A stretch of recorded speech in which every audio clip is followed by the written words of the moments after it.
Well, hello there. Today is March 24th, 2026. Miss Lee here. I want to share an excerpt that was recorded June 11th, 2025 by a podcaster named Passion for Creativity. What you will hear is I want to share this excerpt from Passion for Creativity's podcast. And what you will be hearing is from Miss Jewel, that's Jewel Pookrum. Apologies, Pookrum.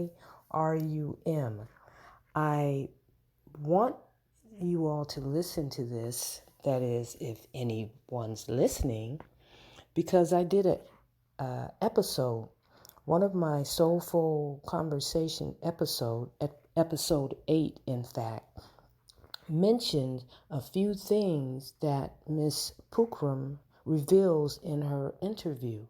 So you might be interested in this.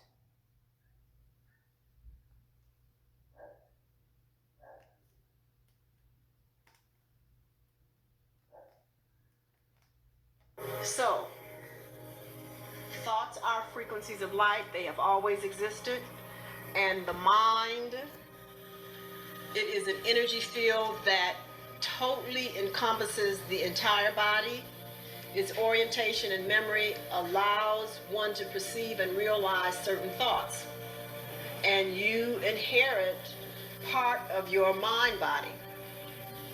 The brain is your master chemistry lab. And the brain translates all thoughts and reduces their vibratory rate so that they become physical. The physical manifestation of a thought is known as a neurotransmitter.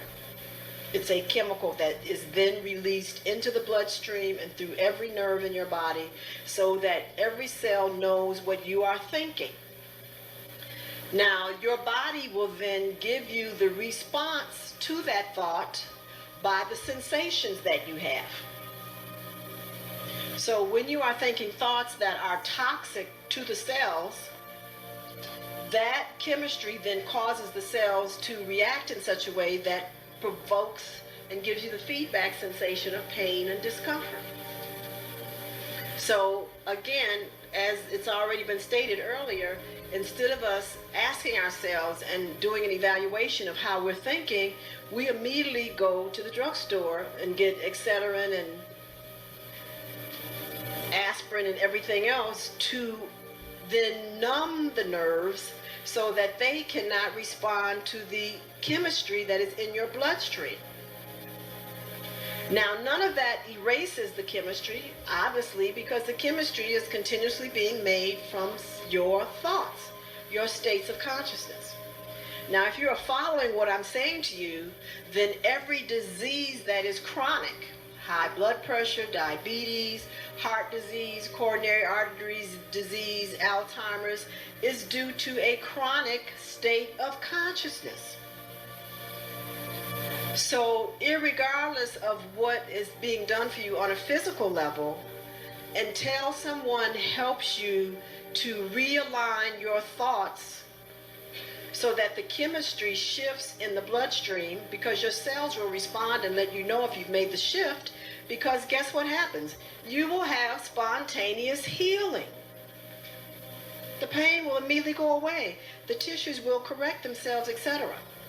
So the dark side, or should I say no, the void, excuse the expression, of what is happening in the medical profession is that none of these diseases are accompanied with a process to take the individual through to realign their thinking and their perception of self. And this is how they wind up killing themselves from the medication, because they are taking medication for 40 and 50 years. It cannot be done. I had a patient that came to me who was 68 years old and had been taking high blood pressure medication since he was 28. And there was no question in my mind that all the symptoms that he had were primarily due to the toxicity from taking medication so long. And of course, it is going to take a while to reorientate his thinking, if he will even recognize that his thoughts are the issue, because he has forgotten that he was thinking in a way that was destructive. It's now become habitual and addictive.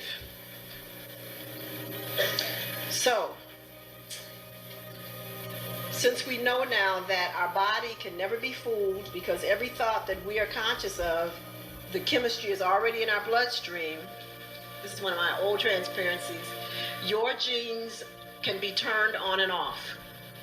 And the primary flick of the switch is done by your thoughts. You can be put in environments that, if the switch is off, will make sure the switch stays off. But even in that environment, the gift that you've been given by your God, free will, can even switch the switch on in an adverse environment. And we know that we've had individuals who have had really interesting relationships with their parents, if they had parents, etc., and they had to teach themselves how to read and write. I sat with a politician not long ago who told me that, he missed school for the first 8 years of his life after 5 years old. But once he was able to put himself in a position, he was able to catch up, finish elementary school, high school, and college in a matter of 10 years.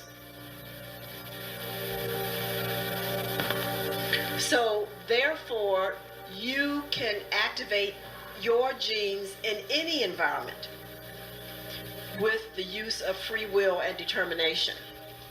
And it is important to understand that, because this is great, because if you know that there are proclivities in your family of heart disease, senility, schizophrenia, well, you don't want to activate those genes and those potentials. So if you understand the belief systems and the thought patterns that those individuals had, and you do not relive those, you will keep that gene shut down. And even in genetic counseling, they don't even tell parents this when they say that there's a genetic problem, that the gene can be changed. It does not have to be expressed, and if it is expressed, it can be changed by environment. You inherit your genes, but which genes are expressed and which genes are not depends on you, because you expose yourself to education and experiences, and you determine your home environment. So the home environment will activate or keep your genes shut down, and the experiences that you have in life and your level of education, and education by my definition means your willingness to just learn. Doesn't mean you have to go to any formal institution, but that you've made a commitment in your life to take time every day to expand your data bank will totally change the genetic ability. What? So, that was wonderful. And I want everyone to remember, watch your thoughts, for they become words. Watch your words, for they become actions. Watch your actions, for they become habits. Watch your habits, because they become your character. Watch your character, for it becomes your destiny. This is Miss Lee, coming to you today, March 24th, 2026. I want you to always stay strong and stay tuned. See you down the road. Ciao.